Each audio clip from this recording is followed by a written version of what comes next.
And that's called the 12 areas of balance. Okay, so it says Lisa Williams, my mistake, it's supposed to be Lisa Nichols, said this yesterday: a Pyrrhic victory is not okay. It's when the cost of the victory outweighs the victor herself.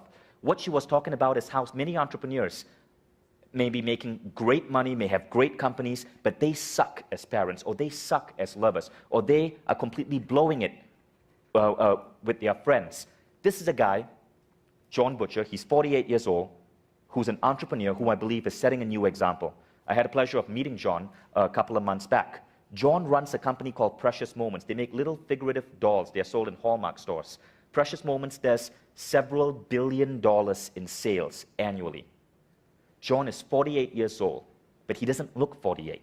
He looks like 35. He has an amazing relationship with his wife, amazing relationship with his children. He is, in fact, a grandfather.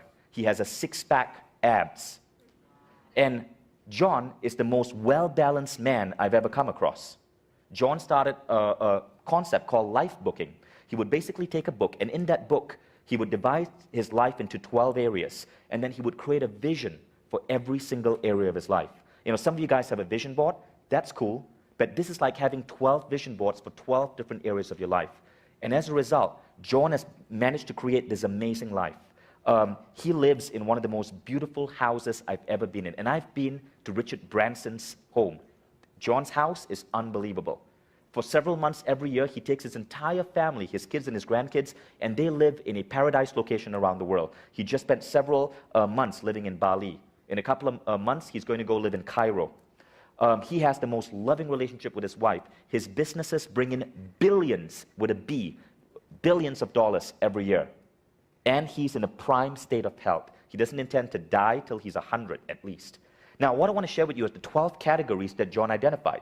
And I want you to think about how, if you are really creating a vision for yourself in these 12 categories.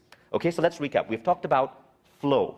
We've talked about the importance of being happy in the now. We've talked about embodiment practices. Now we're talking about a vision for the future. And what we're talking about is how to create a really big, broad vision. Okay, so here are the 12 categories. You want to write this down. Now, the first one is health and fitness. We all know this. Lots of you have health and fitness as a category. The second one is your intellectual life. A lot of people forget this. Your intellectual life is how much are you learning? How much are you growing? How much control do you have of your mind and your daily thoughts? How positive or optimistic are you? How many seminars do you intend to attend in the next couple of years? Then there's your emotional life. This is really emotional intelligence. How are you able to bounce back from adversity? How good are you at being able to control your anger? How often are you in a state of bliss?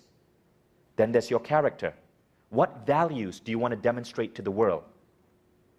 What type of integrity and ethics do you want to bring into your marketplace or your business? There's spiritual life. How many times a day do you meditate or pray? What type of spiritual values do you believe in? How much time do you spend engaged in spiritual practices? How many spiritual books are you reading? Then there's your love relationship. What does your love relationship look like? What do you do with the love of your life? Where do you travel together? How do you relate to each other in your relationship? How much time do you spend with each other? How do you make him or her feel? There's your parenting vision. This is, again, very important. How many of you here have kids? Raise your hand. Wow, the majority of you. What type of values do you want to endow onto your kids? How much time do you want to spend with your kids? What type of personality traits? What do you want to teach your children? How do you want to raise your children? Then there's your social life. This is something else that people forget. Who are your top friends? Who are the people whom you're closest to? How much time a month do you want to devote to spending with your friends? What type of social life do you want to lead? What are your weekends with your friends going to look like? How many friends, close personal friends, do you have around the world? Then there's your financial life. And this is different from your career. Your financial life would be, what type of assets do you own? What type of income are you earning passively on a monthly basis? What type of salary are you earning? How much cash liquidity do you have? How much property do you own? And then there's the career. Your career is what you're spending basically 40 to 60 hours a week engaged in. It doesn't matter whether you're a housewife or you are a plumber or you're an entrepreneur. Your career is what you do that's part of your mission, your work. So what are your visions for your career? What level of competency do you want to get at? How good do you want to be at what you do? Are you aiming for world class? How much time do you spend on your career? How much do you enjoy your career? And then there's your quality of life. This is something else that people quite forget. Quality of life is basically your surroundings. Before I met John, I'd totally forgotten about adding quality of life to my vision. So I had a great deal of money, I had an amazing career, I had wonderful relationships with my friends and my family, but I lived in just a really bad apartment. It wasn't inspiring, it was just completely messy. And then I realized how important it was to really create a vision of what I wanted my workplace to look like and my home to look like. And that's what quality of life is about. Then finally, there's your life vision. What is the mark that you want to leave to the world? Okay, so these are the 12 categories I want you to think about. Now, different people use these in different ways.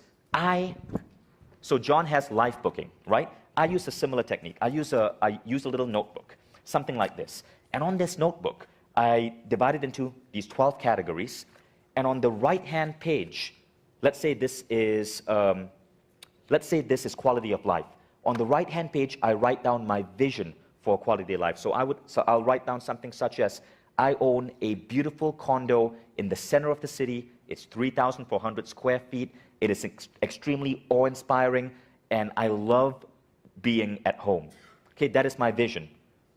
On this page, I write down what I'm grateful for, little things that have happened in my life that let me know that I'm about to attain this vision. So I might write down, I already own an apartment, which to me is appreciating the fact that I'm already a homeowner.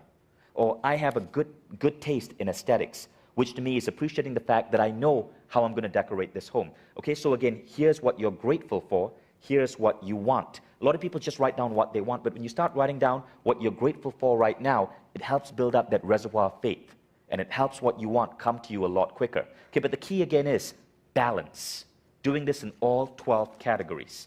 So here's a quote I love. I love this quote. It's from the book The Alchemist. There's one great truth, whoever you are or whatever you do.